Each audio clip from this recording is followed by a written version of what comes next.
할렐루야. 우리 옆에 계신 분에게 한번 물어봅시다. 당신은 하나님께 의뢰하고 있습니까?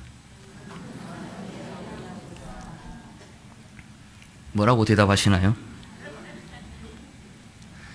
우리 옆에 계신 분과 함께 인사하겠습니다. 요 하나님께 의뢰합시다. 할렐루야.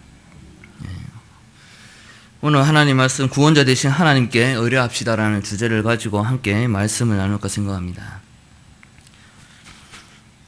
제가 얼마 전에 점심 식사를 하기 위해서 식당에 가서 밥을 먹은 적이 있습니다. 그리스도인이면 밥 먹기 전에 뭐 합니까? 예, 식사 기도하지요. 제가 이제 눈 감고 이제 손을 모으고 거룩한 모습은 아니지만 식사 기도를 했는데 옆에 손님들 있지 않습니까? 옆 테이블에 바로 옆 테이블에 손님들이 계셨는데 제가 기도하는 모습을 봤는지 저를 들으라고 아마 큰 소리로 얘기했는 것 같은데 이런 얘기를 하시더라고요. 요즘 같은 세상에 누가 교회를 다녀? 그 왜 그런 얘기를 했을까요? 제가 이제 그 얘기를 듣고 정말 모르시는 말씀 하신다고 가가지고 제가 막 항변하려고 그랬는데 참아야지 하면서 그 뒤에서 그분이 하시는 말씀이 뭐냐면은 이런 말을 이어서 했습니다. 어떤 말이었는가 하면은 교회 가서 뭐 기도하고 할 바에 차라리 내가 돈 좀 더 많이 벌기 위해서 더 열심히 일하지. 그 시간에 딴 걸 하지. 뭐 내 개발을 하지. 뭐 이런 이제 얘기를 이제 이제 하는 걸 들었습니다. 이 같은 이야기를 왜 하는 것일까요?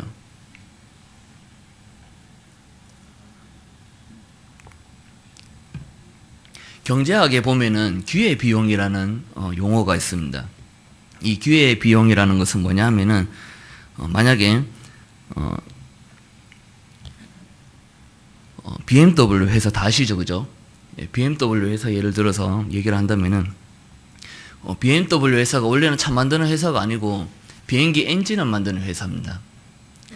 비행기 엔진을 만드는 회사인데 그 회사에서 자동차 엔진을 만들어 가지고 생산할 때 우리가 비행기 엔진을 만드는 것을 그만두고 우리가 자동차 엔진을 만들어서 생산하자. 그래서 이것을 판매하자라고 회사에서 결정하였을 때 기회 비용이라는 것을 검토하게 됩니다. 우리가 이만큼의 투자를 해서 비행기 엔진을 만드는데 이만큼 투자해서 이만큼 버는데 만약에 자동차 엔진을 우리가 만들어서 판매하면은 우리가 손해를 보면 얼마나 손해 볼 것이며 아니면 또 이익을 보면은 얼마나 이익을 볼 것이냐라는 것을 검토를 하게 되지요. 그래서 회사는 이윤을 추구하기 때문에 절대 손해 보는 장사는 하지 않습니다.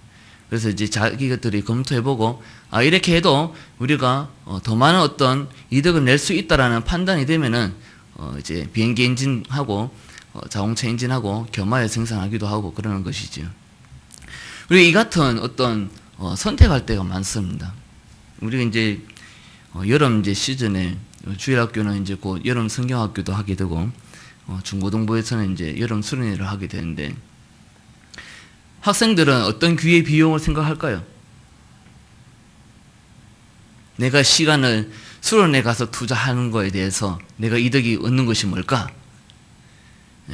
아니면 내가 그동안 학원에 가가지고 공부하면은 내가 이득이 되는 것이 뭘까? 이런 생각 하겠지요. 똑같은 시간을 투자하는 데 있어서 내가 어디에 갈 때 더 많은 어떤 이득을 볼 것이냐라고 판단하게 됩니다. 그래서 믿음이 약하고 또 공부를 열심히 하고 또 성적을 또 올리기 원하는 친구들은 내가 차라리 수련회 갈 바에 학원을 가겠다 또는 학교에 보충 수업을 가겠다 이러한 결정을 하게 되지. 이것도 다 기회 비용을 생각해서 하는 것입니다.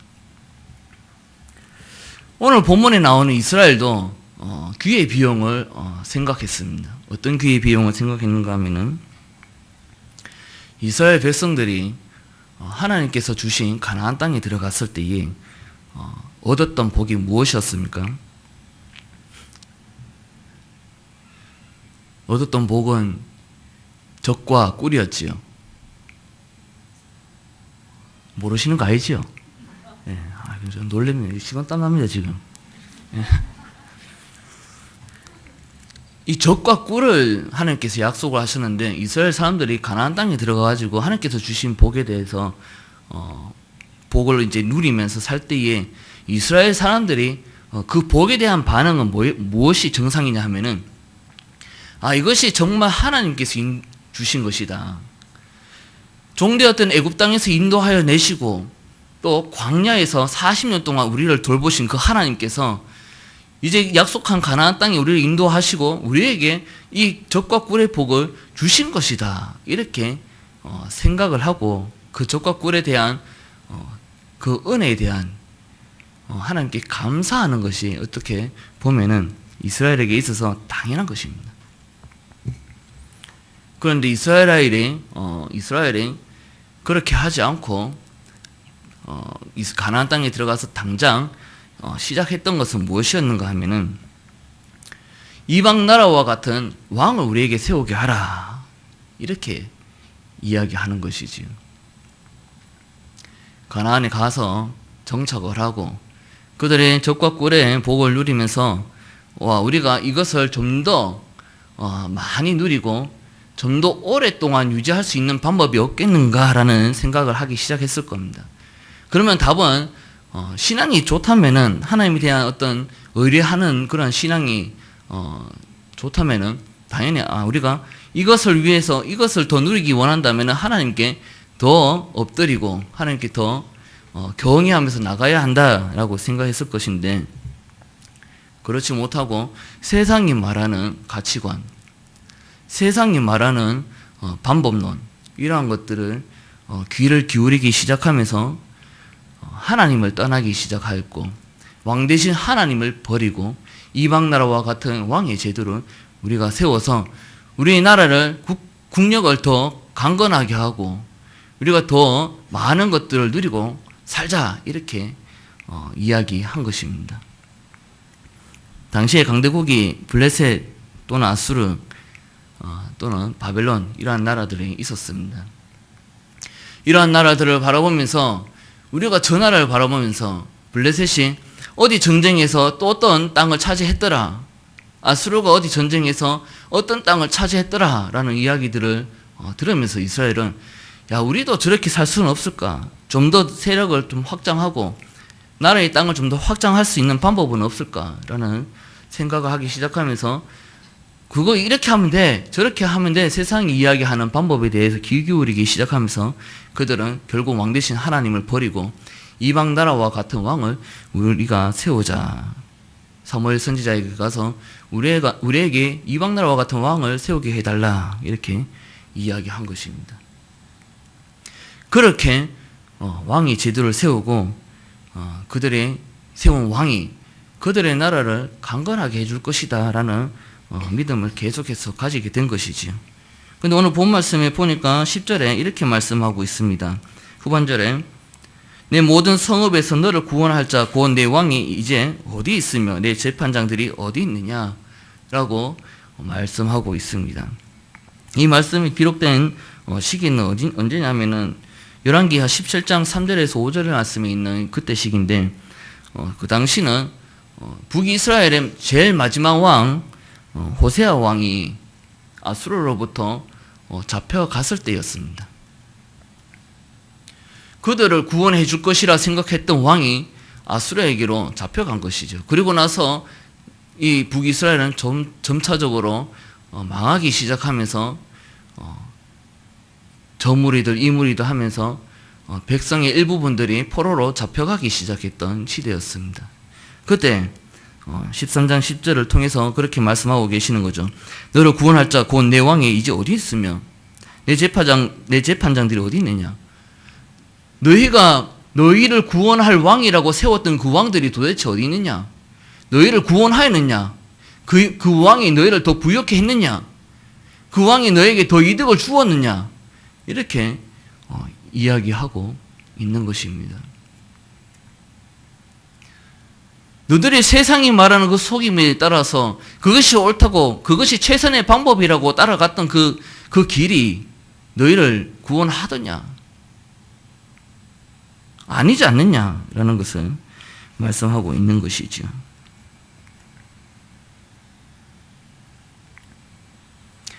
그리고 나서 13절에 이렇게 그런 이스라엘을 이렇게 비유합니다. 해산하는 여인의 어려움이 그에게 임하리라. 그는 지혜 없는 자식이로다. 해산할 때가 되어도 그가 나오지 못하느니라. 이렇게 이야기합니다. 해산할 때가 되었는데도 불구하고 나오지 않는 아이처럼 너희는 지혜롭지 못한 자다. 분별력이 없는 자다. 뭐가 옳고 그름인지 판단할 수 없는 자다라고 말씀하고 계시는 겁니다. 남자들은 이 해산의 고통을 잘 알지 못하지만 의학적으로 제일 고통이 심한 것이 해산의 고통이라고 이야기한 것을 들었습니다.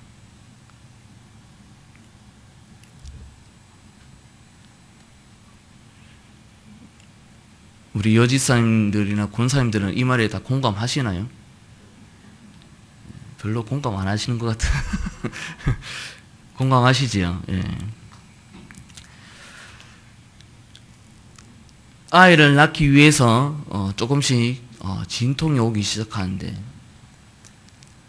아이가 나올 때가 되면은 그 진통의 주기가 점점점 짧아집니다. 그러면서 그 진통이 올 때마다 이제 힘을 줘야 되지요. 예. 무턱대고 아무렇게나 힘을 준다고 애가 나오는 건 아니고, 예. 꼭 낳아본 것처럼 이야기하죠. 예. 진통이 올 때마다 예. 배에 힘을 딱 주고 예. 아기를 밀어내야 됩니다. 예. 그런데 이 진통은 계속 오고 아기는 나와야 되는데 아이를 낳지 못하면 어떻게 됩니까? 요즘 시대는 이제 그렇습니다. 아이가 자연적으로 분만이 되지 않으면은 제왕절개 수술을 해서 아이를 꺼내서 산모와 아이의 목숨을 구하지요. 계속해서 옛날에 그 이스라엘에 있지 말씀이 기록됐던 시대에는 어땠을 것 같습니까? 제왕절개를 할 수 없었던 그 시대에는 아이가 나오지 않으면 어떻게 됩니까? 산모와 아기의 목숨은 위태로워집니다.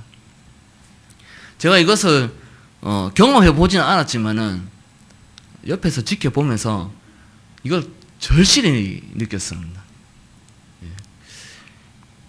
제 집사람이 이제 첫째 아이를 가졌을 때 굉장히 힘들었었는데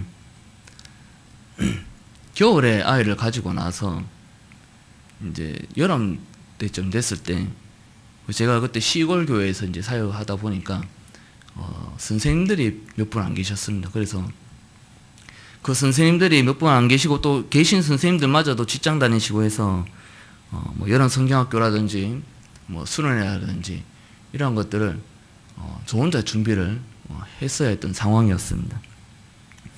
그때 저희 집사람은 이제 7개월, 8개월 그때였습니다. 제 혼자 이제 그 준비하는 것이 버거우니까 제 집사람이 이제 매일 이제 같이 교회 출근하면서 이제 일을 이제 도와줬는데 여름 성경학교도 같이 도와서 했고 중고등부 수련회도 같이 도와서 했고 그러면서 이제 수련회 하는 과정에 집사람이 하도 고생을 해가지고 하혈을 했습니다. 그래가지고 이제 병원에 가니까 병원에서 이야기를 하기를 뭐라고 이야기했는가 하면은 아이가 지금 많이 처졌기 때문에 움직이는 것을 이제 좀 덜 해야 된다고 이제 조산할 이제 위험이 지금 보인다고 그렇게 얘기를 했습니다. 그리고 이제 첫째 아이가 조산이 되었죠. 주일날 새벽에 이제 새벽 예배를 드리고 집에서 이제 집으로 돌아오는 길에 차에서 양소가 터졌습니다. 그때 이제 주일이가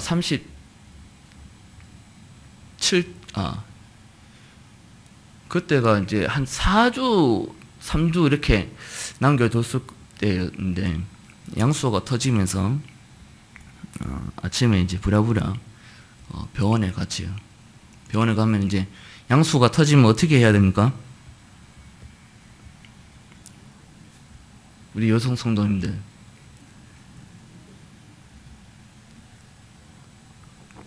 이 양수가 터져서 자궁이 빨리 열리면 당인데, 이 자궁이 빨리 안 열리면은 아이를 이제 제왕절개해야 되지 않습니까?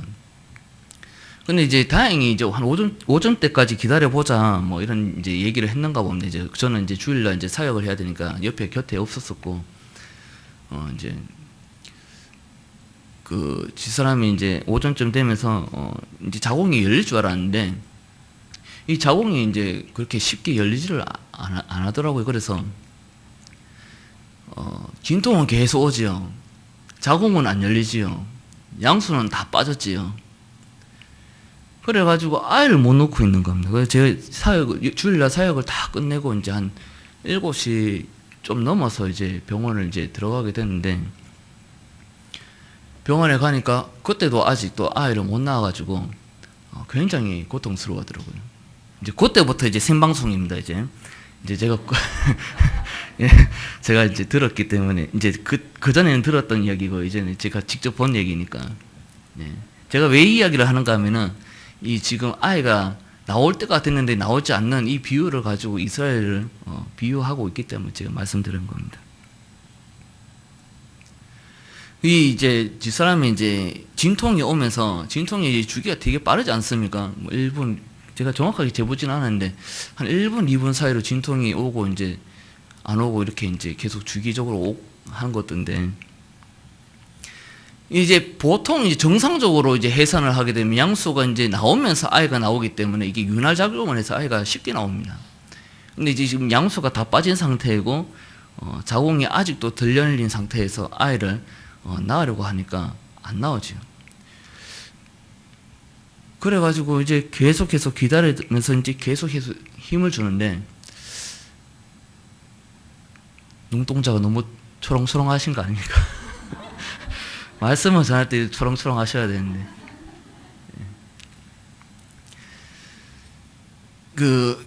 제가 이제 잘 몰랐는데, 심장 박동이 있고, 그 다음에 혈압이랑 또 산모의 심장 박동이 있고, 이렇게 두궁 하는 소리가 나는 또 아기 심장 박동 소리를 체크하는 기계하고 같이 연결되어 있더라고요. 그래서 이제 보니까 힘을 줄 때 보니까 그전에는 아기가 두궁 이러면서 심장을 뛰는데, 힘을 줄 때는 두궁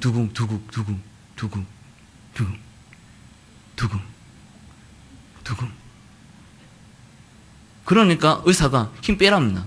그러니까 다시 심장 박동수가 두궁 뛰더라고요. 이거 뭐냐고 이제 의사 선생님이 얘기를 해주는데, 힘을 주게 되면은 산모가 다 쓰기 때문에 그게 아이한테로 가는 산소가 없답니다. 그러니까 아이는 숨을 못 쉬는 거지. 그러니까 심장이 멎는 겁니다. 예. 근데 진통이 온다는 것은 뭐냐 하면은, 우리 여성분들은 다 아시지만 진통 온다는 것은 그냥 배가 아픈 게 아니고 아기가 나오려고 할 때 그 진통이 오는 거거든요.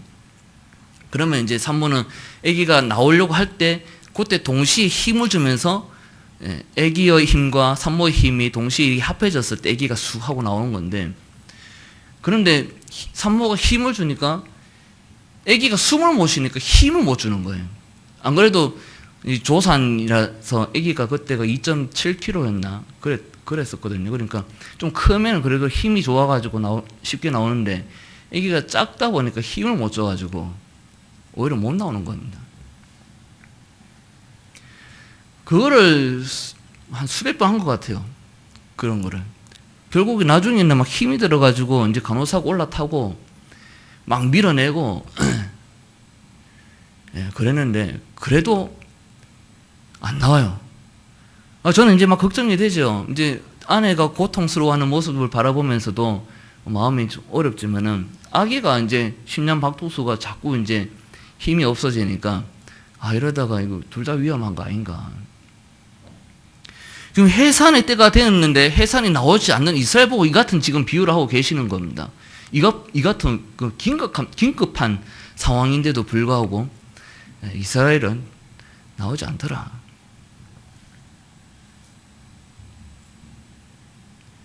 그래가지고 의사 선생님이 결국에는 이래가지고는 둘 다 위험하겠다 싶어서 이제 다른 수술방에서 제왕절개 이제 준비를 하시고, 그리고 준비가 다 돼서 들어오셨어요.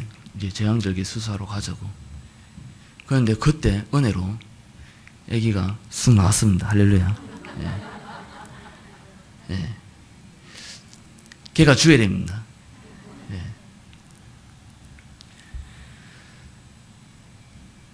큰일 날 뻔했다는 거죠.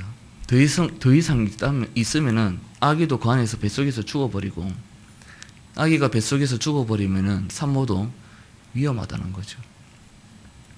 이스라엘이 지금 그런 상황입니다. 빨리 나와야 되는데, 이건 누가 봐도 지금 빨리 나와야 되는 상황인데, 이 바보짓 한다는 거죠. 안 나오면 죽는다. 근데 지금 어디에서 안 나오고 있는 겁니까? 호세아 11장 1절에 보면은 어디에서 안 나오는지 이야기해 줍니다. 이스라엘이 어렸을 때 내가 사랑하여 내 아들을 애굽에서 불러냈거나. 하나님께서 내 아들을 사랑하여 내 아들을 사랑하여 애굽에서 불러냈다. 종되었던 애굽, 사망 권세에 사로잡혔던 애굽. 물론 이스라엘은 출애굽기에서 나왔습니다. 그러나 육체는 나왔지만 여전히 그들은 옛사람을 청산하지 못하고 하나님을 버리고 이방 나라의 우상을 섬기고 왕 대신 하나님을 버리고 이방 나라와 같은 왕을 세우고 복의 근원 대신 하나님께 경외하며 섬기지 않고 오히려 그것을 취하기 위해서 오늘날 같으면은 밤낮 가리지 않고 열심히 일을 했다라는 것이죠. 내 삶에 있어서 어느 게 더 유익하냐? 무엇을 했을 때 귀의 비용을 잃지 않겠느냐? 무엇을 했을 때 더 시간을 알차게 보낼 수 있을 것이냐라는 것들을 생각하면서 왕 대신 하나님을 버리고 그들의 생각하고 있는 가치관을 따라서 그들의 생각하는 최선의 방법을 동원하면서 그렇게 삶을 살아갔다라는 것입니다. 이러한 맥락에서 하나님은 출애굽을 시켰지만 나오라고 말씀하셨지만은 육신은 비록 출애굽했으나 영적인 상태는 여전히 출애굽하지 못하는 이스라엘. 그 이스라엘을 바라보면서 하나님께서는 그렇게 말씀하고 계시는 것이죠. 손자 손녀를 둔 할머니 할아버지로서 자녀를 둔 부모님으로서 어떤 가치관을 두고 가르치고 계십니까? 이방 나라와 같은 왕을 세워야 한다. 족과 꿀을 얻으려면은 이방 나라와 같은 방법을 동원해서 유지해야 한다. 좋은 대학 가야 한다. 열심히 공부해야 한다. 대예배만 참석하면 되지 굳이 주일학교 예배 참석할 필요 있느냐? 수련회 갈 동안 3일 동안 빡시게 공부하면은 더 좋은 성적을 낼 수 있는데 그 기회를 놓칠 거냐? 어느 것을 가르치시고 계십니까?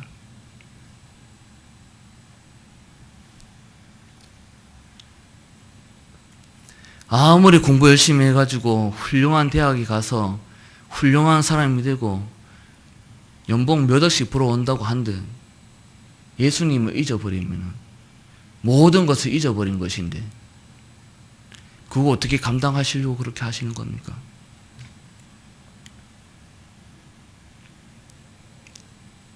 전에도 한번 말씀드린 바 있었지만은 우리 아이 어떻게 해요? 그렇게 우시면서 오시는 부모님들 많이 뵀습니다. 좋은 대학 가고 좋은 직장 얻으면은 그 아이에게 유익한 길인 줄 알았는데 걔가 예수님을 잃어버렸어요.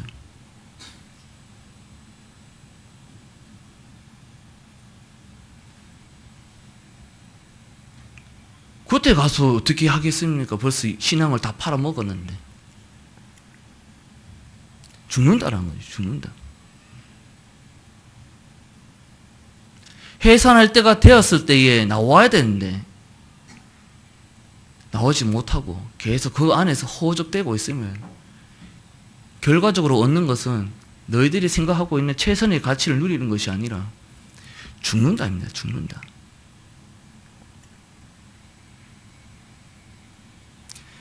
계속해서 하나님께서 뭐라고 말씀하시는가 하면은 15절 16절에 그가 비록 형제 중에 결실을 하거나 동풍이 오리니 곧 광야에서 일어나는 여호와의 바람이라. 굉장히 풍성한 어떤 결실을 맺었습니다. 그렇게 열심히 살아서 열심히 돈 벌어서 많은 결실을 맺었습니다. 그런데 뭐가 불어오고 있다고 얘기합니까? 동풍이 불어온다. 이 동풍이라는 것은 광야에서 불어오는 마른 바람입니다. 마른 바람. 이 가나안 땅에서는 이 마른 바람이 한번 불어버리면은 아무리 그 풍성한 결실을 맺었던 나무라 할지라도 다 말라버립니다. 그 위력이 대단한 것이죠. 광야에서 일어나는 여호와의 바람이라. 그의 근원이 마르며 그의 샘이 마르고 그 쌓아둔 바 모든 보배의 그릇이 약탈되리로다. 계속해서 16절에 사마리아가 그들의 하나님을 배반하였으므로 형벌을 당하여 칼에 엎드러질 것이요 그 어린 아이는 부서뜨려지며 아이 뵌 여인은 배가 갈라지리라. 굉장히 지금 무서운 말씀을 하고 계시는 겁니다.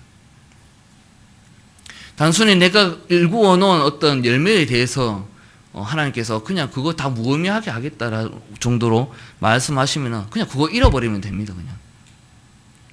근데 그 정도의 어떤 벌이 아니라 하나님께서 주시는 징계는 아주 처참한 모습을 보여주고 계시는데 아이 뵌 여인이라 할지라도 그 배를 가른다고 얘기하고 있습니다. 그 얼마나 처참한 어떤 하나님의 진노를 말씀해주고 있는 것입니까? 이 시대가 언젠가 하면은 바로 400년 동안 포로당하는 암흑기입니다. 하나님 15절 16절을 통해서 내가 포로기를 당하게 하겠다. 400년 동안. 우리는 제3자니까 400년 동안 포로기 당했구나라고 생각하고 그냥 넘어가면 됩니다.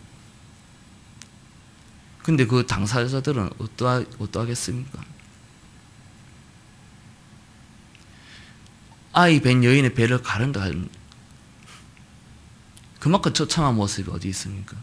그만큼 비인격적인 모습이 어디 있겠습니까? 그 안에 생명이 하나도 없다. 오직 기다리고 있는 것은 죽음뿐이다.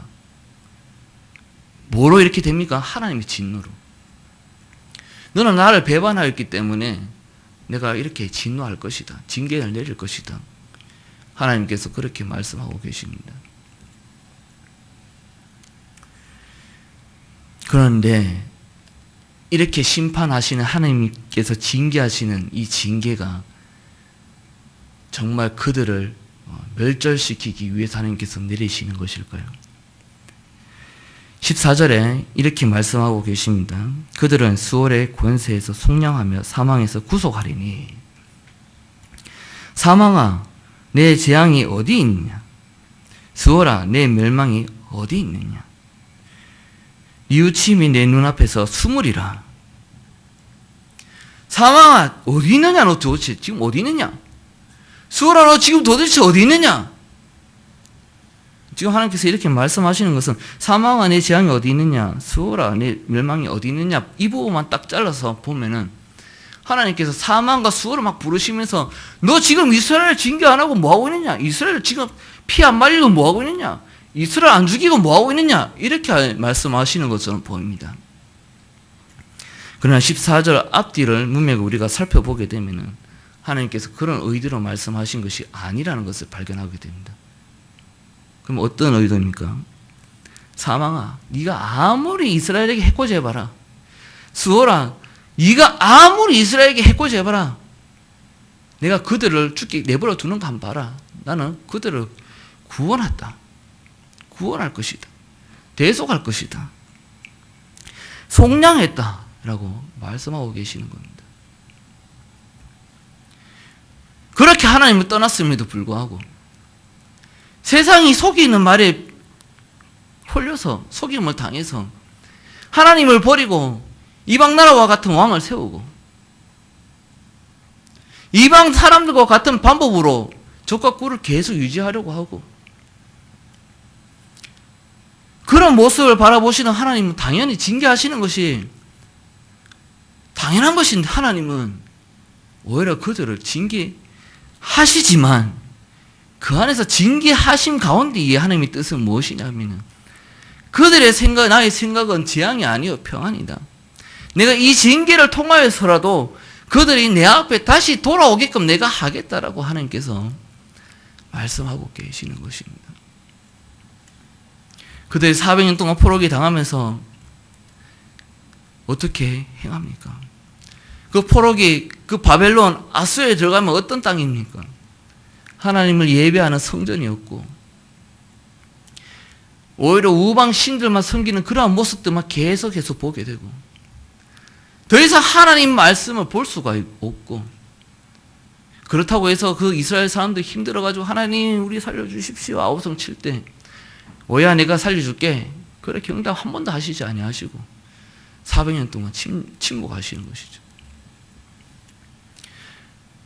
400년 동안 하나님 없이 지나가는 그 이스라엘 백성들을 우리가 생각할 때, 가나안 땅 안에서 하나님이 그렇게 간섭했음에도 불구하고 하나님이 떠나려고 했던 이스라엘 사람들의 속성을 생각해 보면은, 이방 땅에서 400년 동안 포로기를 할 때 하나님을 잊어버리는 것이, 우상신을 섬기는 것이 어찌 보면 당연한 일입니다.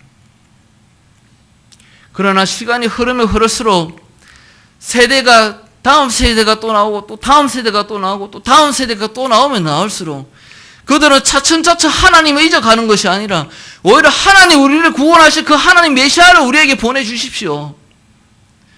오히려 모세가 이야기했던 그 율법들을 기억하면서, 모세가 너희들이 만약에 포로를 당하게 될 때 내가 했던 이야기를 기억해라. 그때는 너희가 하나님을 떠났기 때문이다. 너희가 다시 하나님께로 돌아오면 그것을 다시 회복받을 것이다 라고 외쳤던 그 모세의 말을 다시 기억하면서 그들은 율법을 지키려고 간간히 힘을 쓰기 시작했습니다. 그게 너무 지나쳐서 나중에 율법주의자가 되긴 했지만은, 그들이 율법 지키기 시작했던 그 의도는 처음에는 내 나라 한번 다시 회복시키자, 다시 우리가 자유함을 누리자 라는 취지에서 시작된 것입니다.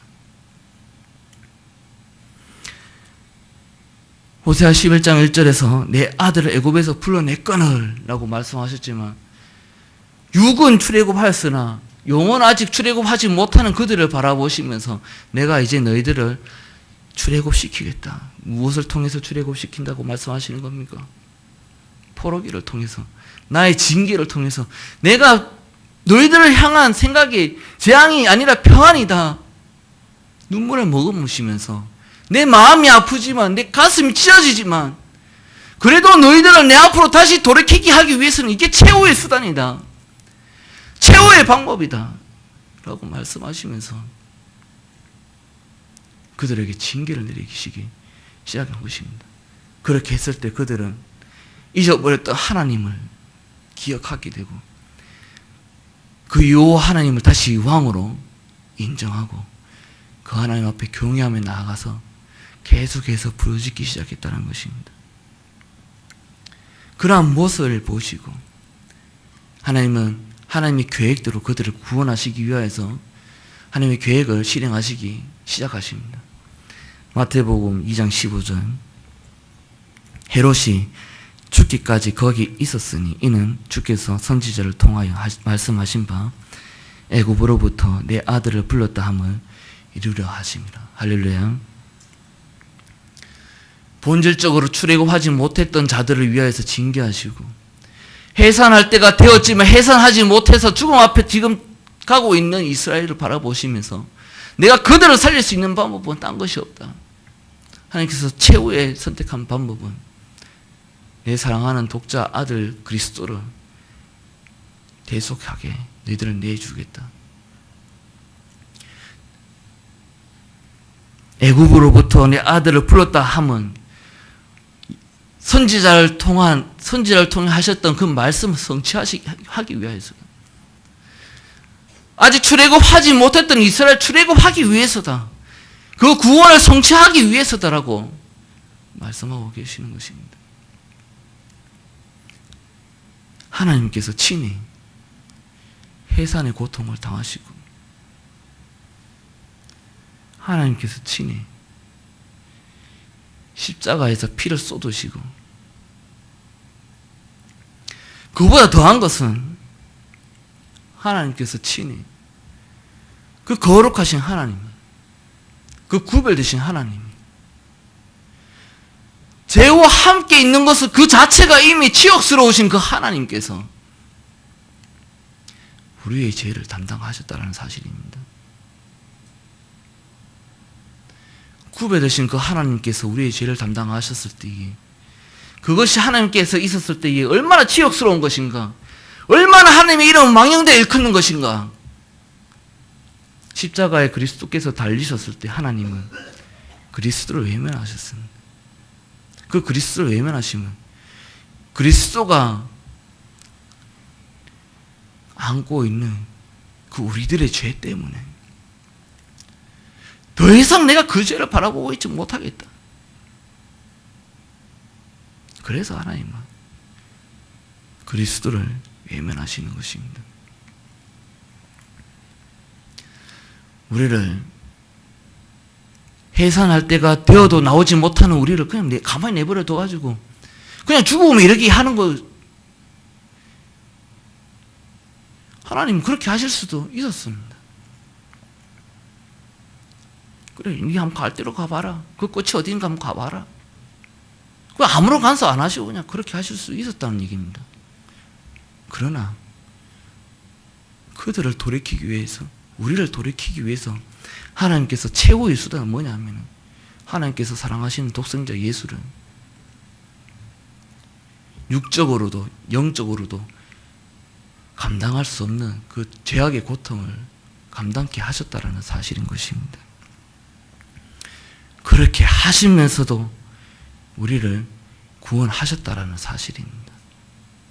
우리가 그 하나님의 은혜를 기억하였을 때에 귀에 비행요, 어느 것이 내게 더 유익하냐고요? 그런 거 생각할 여지가 없지 않습니까? 자기 목숨을 버리시면서까지 자기의 이름을 망령되게 크는 그러한 죄를 떠맡겨 안으신 것까지 하신 그 하나님께서, 우리의 질고를 지신 그 하나님께서 우리를 좋은 길로 인도하시지 나쁜 길로 인도하시겠습니까? 근데 우리는 오해를 합니다. 하나님의 길을 가면은, 나중에 14장 가면 여호와의 길이 등장하지만 하나님의 길을 가면은 우리는 오히려 해를 받을 거야, 손해 입을 거야, 그런 생각을 하게 되는 것이죠. 그러나 성경은 아니다, 내가 내 목숨까지 버리면서까지 너희들을 사랑했는데 내가 그렇게 하겠느냐. 그런데 우리는 그 하나님 신뢰 못하고 있는 겁니다. 우리는 그 하나님을 의뢰하지 못하고 있는 겁니다. 의뢰라는 것은 어떤 뜻입니까? 믿기 때문에 부탁하는 겁니다. 믿기 때문에 의탁하는 겁니다. 이게 의뢰입니다. 그런데 우리는 하나님을 의뢰하지 못하는 것입니다. 하나님께서 자기에 대한 사랑을 확정하셨음에도 불구하고, 확정하셨다고 말씀했음에도 불구하고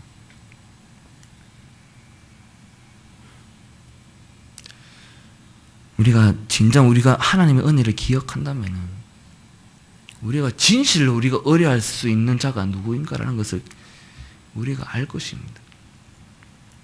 세상이 아무리 옆에서 속닥거리며 속일지라도 우리는 진리를 알고 그 사랑을 안다면 우리는 좌로나 우로나 치우칠 필요가 없는 것입니다. 진노를 내리심도 우리를 사랑하시기 때문이요, 죽은 가운데 내버려 두심도 우리를 살리시기 위하신 그 하나님의 은혜를 우리가 기억할 때에